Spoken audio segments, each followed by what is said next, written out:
Hi. So good to Hi, how are see you? you guys. And hi, Mercedes. Welcome to our Facebook group, Side Hustles for Advanced Practice Nurses. I'm so excited to have you here and hear a little bit about, in essence, what's been keeping you busy because you had some sort of a birth, maybe a non-traditional one, but a birth of a big project in your life. And I would love for you to share it. And just to get going, I would love if you introduce yourself and tell us a little bit about you. Sure, absolutely. So I'm Mercedes Thomas. I am a pediatric nurse practitioner by education. I've been a nurse for about 13 years. Started out in the NICU, knew immediately in nursing school that I did not want to work with adults on a medical level anyway, like kind of just skip that, forget the med surge, forget all the advice you get to go to med surge. I wasn't going to do it. So I actually did a practicum in the NICU, which I was very blessed and lucky to do that in Piedmont. And at first I thought I wanted to do peds, and I did this preceptorship in nursing school in the NICU there, and it was a little teeny tiny NICU, but it was mighty NICU. So I learned a lot. I had an awesome preceptor. She was super patient, and I basically stalked the human resource person at the largest hospital in Atlanta. So I stalked her a little bit, made sure she knew who I was, and she showed up at my school for a career fair. And boom, there you have it. Dropped off my resume, went and did the interview, and it's kind of history from there. Worked in the NICU for a while, did a travel assignment, and wanted more. So I went back to school. The more for me was having a more stable schedule, not having to work the weekends, the holidays, having more autonomy. But with all things, sometimes it's not exactly what you imagined or thought it would be. The patient care for me has always been the best part of nursing. That's never been an issue for me. I enjoyed it. There were times where I kind of felt a bit overburdened with like some of the more complex patients when I worked in the NICU, because it's kind of one of those things of, once people figure out you can do it, you get kind of all of the complex stuff and you can't kind of stop it. It's like a cascade of like constant. And then what happens with that? We get burnout because we're not able to catch a breath. And people are like, oh no, you can do it. My grandmother passed away. Oh no, you can do it. And it's like, no, I really don't want to do postmortem care on a new baby after my grandmother just passed away. So luckily I was in a really supportive environment, but I just needed more. And so I went back to school to do pediatric primary care nurse practitioner. Awesome program. Even loved the primary care. I worked in a pretty tough setting, pretty high Medicaid population, a population of patients that hadn't been respected, hadn't been offered health care because they had Medicaid. And the doctor and her husband, who opened this practice in Columbus, Georgia, I was in Atlanta, they opened this practice and they, I'll be honest, kind of sold a little bit of a dream that you would profit share in this practice. I mean, I'm from New York originally. I lived in Atlanta for about 14 years at that point, and I was like, Columbus, Georgia. Like, why would I go move to this teeny tiny town? There's not a lot there, but I thought it was a good opportunity. And so I moved there. It started out great. They kind of get you in there, As they treat you often do. treat you like family. Even opened their door for me to stay there until I could get my lease set up, right? It was great until it wasn't great. And it was very short amount of time before it wasn't great. And one thing I will say, as nurses, we get the brunt sometimes. Sometimes we're like the physicians get respected. Everyone's respected except for us. But in that situation, everybody was disrespected. So the pediatricians that came in for locums were disrespected. The nurses were disrespected. The support staff were disrespected. But it allowed us to form kind of like a bond. And so I did it for a year. I gritted my teeth. I also met my now husband then, so it actually worked out.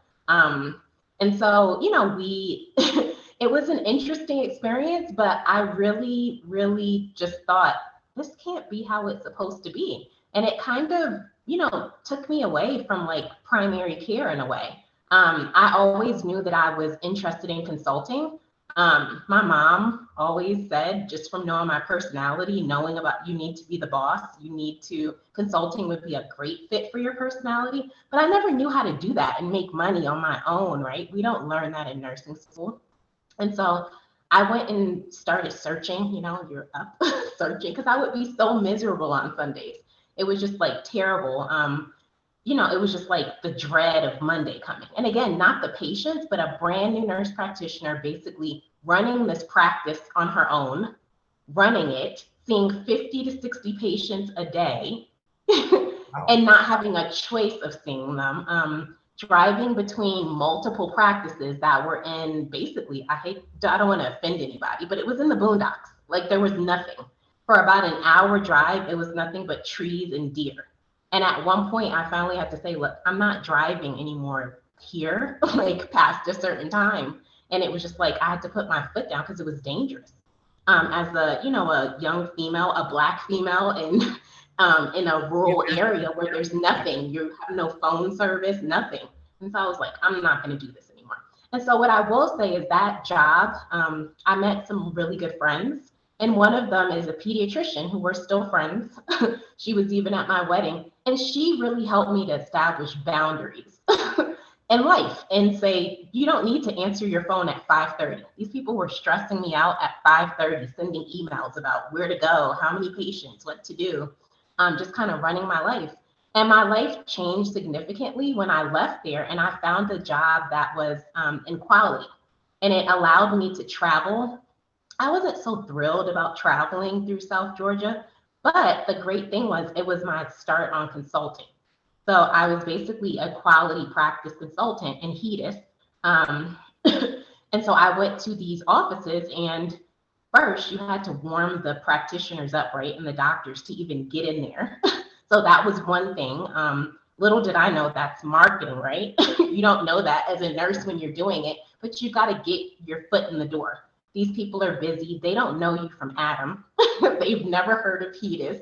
They don't really care about HEDIS. And when they have to add one more thing to do. So I started that, and it opened up a new world for me. And I actually just never went back to clinical practice outside of lactation.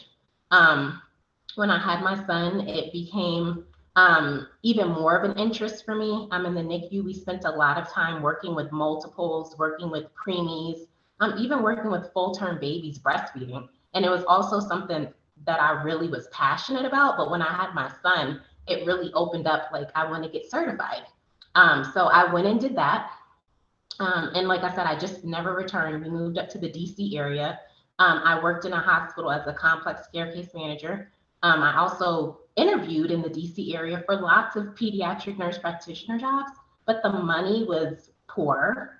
The conditions for me would have eventually been poor. That job gave me the hindsight to see early on, like when something was probably not going to be a good situation for me. And I really it's probably not good to be as cautious as I was, but then it is good to be cautious because you kind of have the foresight to see. So I was like, they're going to pay me this, they're going to pay me that. And the supervisor at the hospital was a pediatric nurse practitioner. And she begged me, like I was literally about to sign for a position where I wasn't getting paid as much as I wanted to, but I liked the practice. I thought I could grow. And I was like, try it. If you don't like it, you can move on. But she begged me, just come to the hospital for the interview. Just come. And I'm like, okay, what do I have to lose? So I went to the hospital, loved it, stayed there until we moved to where we are now, which is Columbia, South America. So not South Carolina, Columbia. But my family lives in Columbia now for my husband's job. And so lactation opened up the entrepreneurship for me. Finding out that there were other awesome nurses in business that could mentor me is really what changed my life in 2019. One of my mentors that got me started, Katie Harris, we worked really closely together. We went through the whole motions of, finding a niche, what you should do and that kind of thing. And, just really those really background things that you need to figure out. And some things I acted on at that time, some things I didn't, kind of put them off. And so one thing for me was the pandemic. So that happened. My son, I have a toddler at the time, he was 2. And so I'm like, okay, what am I going to do? I know I have this move and it was kind of like a secret, like we knew about it, but COVID like kind of postponed things. So I'm like, how do I start an online business that I can take with me around the world, still establish an identity, right? Because there's nothing wrong with being a stay-at-home mom. But that just wasn't really the life that I saw for myself full time. And so I'm like, what do I do? My son's home full time with me. At the time, I was working part time. I dropped down at the hospital, was working part time. I was able to go remote, which was something that our department never would allow. But due to the pandemic, I was able to have my son home with me, have a babysitter come in and help, and still work up until we got ready to prepare for our move. And so I was like, what do I do? So I started out in lactation practice, which was awesome, fantastic, but it's not very portable. And what did I say? I'm the cautious one, right? So I'm not going to really take my license on the road, like worldwide, and risk the fact that I'm in Colombia and we'll be moving throughout our lives as a family, throughout my husband's career. I'm in Colombia, you're in the US, you're in Europe, I don't know, wherever you are, my patients. I'm having a telehealth practice. It just didn't make a lot of legal sense to me on what to do. And it was a little bit too blurred, especially, like I said, with an advanced degree. To me, it was like, ooh, it's a little bit too much to put on myself, moving all over the place. And then having to keep in contact with because I do like to keep in contact with the pediatrician or the obstetrician and send reports. And so I'm pretty involved. It wouldn't have been just myself and the parent that's breastfeeding or chest feeding working together. It's kind of like a collaborative effort. And so I was like, this is not going to work. Plus my son's home with me. Like, what am I going to do? Like, I don't want to have my son running around while I'm doing a lactation consult. And it began that I had too much demand, which was great. I had been waiting for the demand, right? Like you want people to call you up. And I got to a point where I was calling up other colleagues and everyone was like pushed at a demand to take these lactation consults. And it was telehealth, but I just couldn't do it. And so I'm like, okay, Mercedes, stop here. What is it that you really want to do? And so the first thing I said to Katie was, back when we first started talking, was I really want to do consulting. Like that's my thing that I really want to do. But I also like lactation practice and working with families. And so we went through the whole thing of it will be 2 different businesses. So I went down the path of doing the lactation consults, but still this consulting thing, still there, right? Working with other, it wouldn't go away.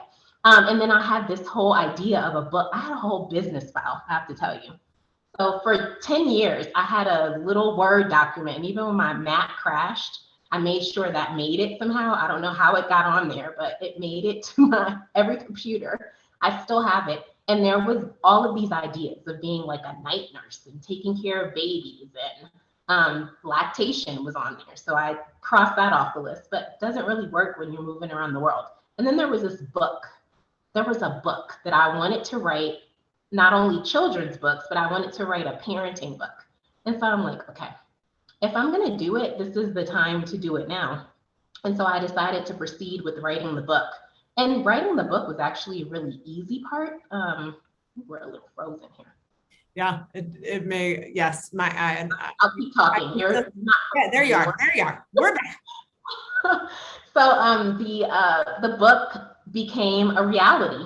And so I wrote the book actually pretty quickly, which I'm proud of, but the marketing, my husband getting this new job, I actually had to attend an orientation for 8 weeks for my husband's job to prepare for it. So like it was a lot of additional things that popped up in addition to having a toddler home with me that kind of like stretched out actually getting the book out, because I really wanted to lay the groundwork of the marketing down. And again, nurse, no marketing other than what I've learned through mentorship, other than what I've learned through books and really, just applying myself. You can learn these things as a nurse. It just takes time and effort. And so I had a good foundation of where I wanted to go with the book, but I wanted to make sure it was done right. So I pushed out the launch for the book, maybe 5 or 6 months, and was able to launch it. It became a bestseller, which I'm really proud about. And actually, it was up there with like Burns, which is like the textbook for like, if you are in pediatrics, everyone knows Burns, like that's your pediatric Bible. And so I was really just proud of myself for like pushing through, for moving on. And so the book was kind of like a preamble to the fact that I love to write. Something I had done, not professionally necessarily, but I'd always wrote like books, even from a small kid in school. I went to a school that focused on writing. So it was kind of natural for me. And so I also started to say, I really want to write. And so I want to do this, and want to do this, but can I make money from writing? Like, I didn't like, it's like always the myth of like the broke writer or the broke artist that we all have heard of. And so, again, through just reading and learning all that I could learn, through mentorship at some point, I didn't like start off like in the beginning with mentorship, but just through reading and podcasting and that kind of thing, I started to learn more about healthcare writing. And so I dived headfirst, sent out a couple of, like what we call them LOIs now. I didn't know that at the time, but sent out a couple of letters of interest, and then applied for some freelancing jobs in my niche. And freelancing is just basically a way of contracting yourself out. You're not a full-time employee. You're more of a contractor, and so on a contractual basis. And so I started that. I started writing for a startup, and that just spawned into a passion for it. And then I just started to see, oh, I can really make money from this. And then I got a little bit into the business to business side, through when I started, having more of a community of other healthcare writers. And so I was like, oh, you can make this amount of money for like one article writing to nurses about the NICU? Oh, okay, really? And so just to give you an idea, the amount of money that I've made off of one article, and I made pretty decent money at the hospital. And when I worked full time, I made six figures, to give you an idea. So I told you I dropped down to part time, but I was able to make 2 days of pay, or basically my part time money, off of one article. So I was like, oh, this is like a real possibility for me to do this. And so I continued on. I started writing for Medical News Today, also writing for Very Well Health, and like I said, continued mentorship. Also did some writing for GE Healthcare, and yeah, I mean, the rest is just history. So, go ahead. No, so what is your primary business now? Is it writing for, is it writing as the primary vehicle for which you create, revenue for your business? So it's one of the primary ways, but I also do a lot of speaking now too. So the writing, and again, like this, it starts to get complex, because that's why mentorship is so important, because there's layers to a business, right? And so part of my writing is also part of my marketing plan for me. So like, I don't have to do as much marketing on some ends, meaning like it's inbound marketing, which means people come to me a lot of the time for stuff.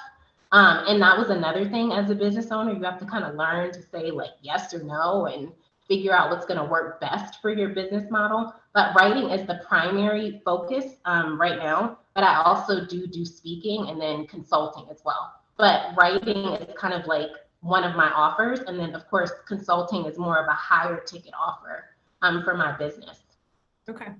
How, if somebody wanted to get started, kind of, was thinking about leaving clinical practice and had an interest or an itch to write, how could that person get started? So I think the first thing to ask yourself is, what are you interested in writing? And then what type of experience do you have? I mean, it would depend too, right? You don't have to necessarily be a healthcare writer because you're a nurse. So I think I'll speak to healthcare writing because that's a little bit easier to give an example. But you can ask yourself, one, what are your interests? What are your specialty areas? And what do you want to write about? And what type of audience do you want to write to? Those are important. And that's basically focusing on your niche and then the type of clients that you would want, which would be the person that you would be, doing the contracted writing for.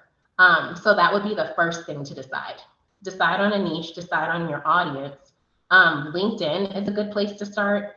Some people will tell you to write for free. I never wrote for free, so I can't speak to that as a strategy. I know it works for people to get their clips.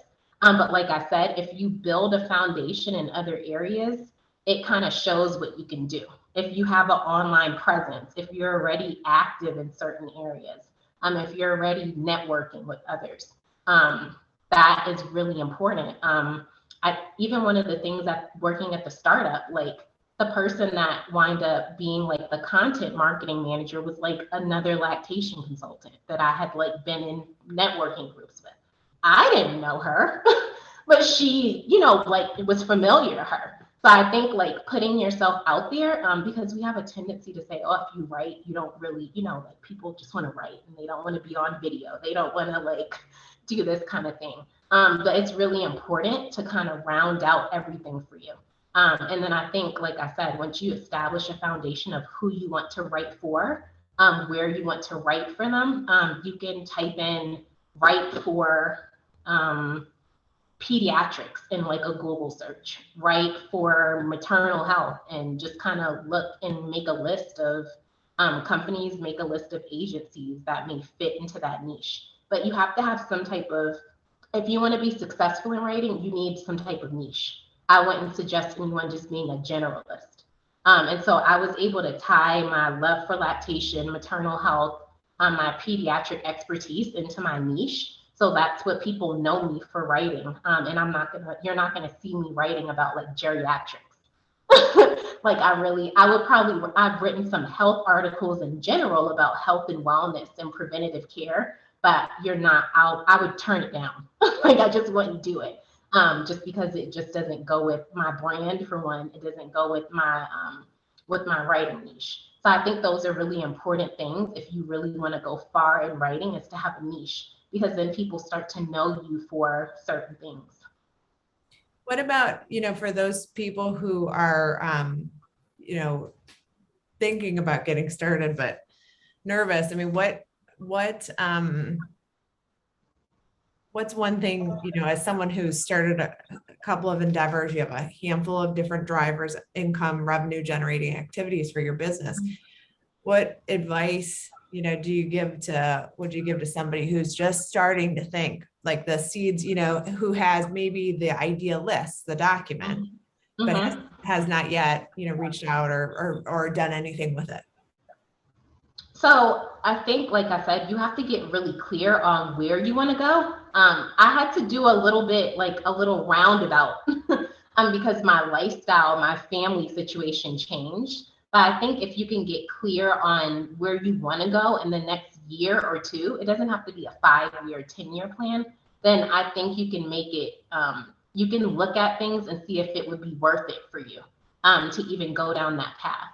I can tell you that the money is there. I can tell you that I have more work than I need. Sometimes it's been stressful. My husband is in facilities management, so he manages embassy buildings and knows nothing about writing. And he even said to me, maybe you should an agency.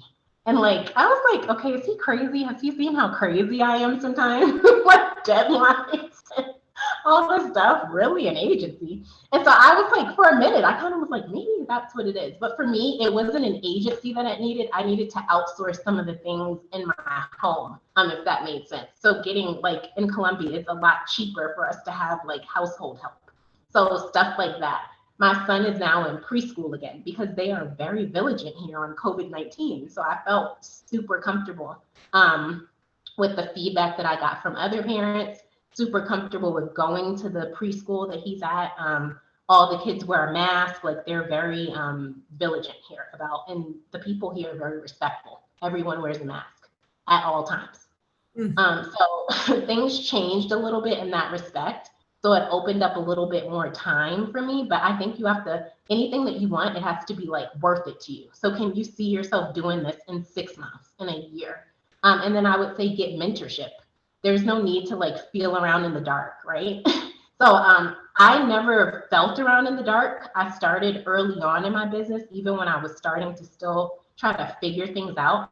And it's funny, I didn't jump into mentorship like I need a mentor. Like that's not what happened. I actually was going to do like a speaking because that was a real interest of mine, a speaking conference, and I wasn't able to make it. And so for me, that speaking conference came with mentorship. And so I decided to jump in head first and use that. So I kind of like fell into mentorship because I didn't really know it existed, especially in a paid form. And I think as nurses, we have to invest in ourselves. We invest in everything else, invest in caring for others, invest in working 2 and 3 jobs all the time. You know, I never did that. I actually never really even did the overtime. It just wasn't worth it to me. I like my days off. But you know, we have to invest in ourselves. So I get a lot of nurses that will come to me and they'll say like, how did you do this? And they want, like, I've actually had people say, can you give me a roadmap? And I'm like, well, really? How do I give you a roadmap for my business? That takes time, you know? So it takes time away from my business where I'm generating money. It takes time away from my family, my son, you know, from interests that I may have. So we have to be cognizant that when we are asking for advice and a blueprint from people, that those blueprints don't come sometimes for free. I've found that I have given advice, lots of free advice. I do it all the time. And I find sometimes people don't value that free advice. So I do offer consults for people that want to get into freelance writing, get into consulting, want to write a book, and even can give you the blueprint on how. I can't guarantee you're going to be a bestseller because that's in your marketing too. I can't do all of that for you, but I can give you a blueprint on the best way to get to being a bestseller, which has propelled my business a lot too. So. Okay. Thank you for that. That was really good. That's all I got. I think it was good. There are a lot of gems, I think, and you've had an interesting, career path and starting, in one place and working up and coming back, it seems always to a little bit of like, what do I want? And what really moves me, what's interesting to me, and what helps me to have, the balance in essence between you being not only a professional, but also being a parent and also being a partner and, being someone who is agreeable to moving, out of the country and, in a partnership, so to speak. And so I think it's great. And there's some good, gems in here that will undoubtedly be helpful to many people in this group. We have usually a handful of people every once in a while who say, how do I get into writing? And, and so here's a question. How, if people do want to set up a consult with you or have more questions for you, how can they go about reaching you? You can go to my website, which is www.mercedesthomas.com, and look under the services tab and it'll lead you to where you want to go. So you can send me a contact form or you can go ahead and book. I also offer the option if you have a question, just to ask a brief question, and that's a possibility too. Maybe you don't need like full coaching, maybe you don't need a full consult, maybe there's just a question, something basic, I don't even know what it would be right now. I can't think of it, but if it's a basic question that you'd like to ask, then that also is available too. Okay. Very good. Thank you so much for sharing your time today and all of your experience. I appreciate it. I wish you all the best with your book. And tell people what the name of your book is again. Oh, wait, let me run and get it. I never have it. Right. Yes. Yeah. When are you going to put it on your, so that it is on your screen so someone can, So it is called What in the Baby is the short title. And it's the modern mama's guide to confidently caring for your baby and surviving the postpartum period. Love that. Good for you. Good. All right. Very good. And that is available on Amazon for people? It is. It's available in paperback and then Kindle. And then I am hoping to get it translated into Spanish in the new year. So. Good for you. All right. Congratulations. All right. We wish you the best. Thank you, Mercedes, for your time today. And thank you for having me. I appreciate it. You are welcome. Good to see you and wishing you all the best. Thank you. Bye. Bye-bye.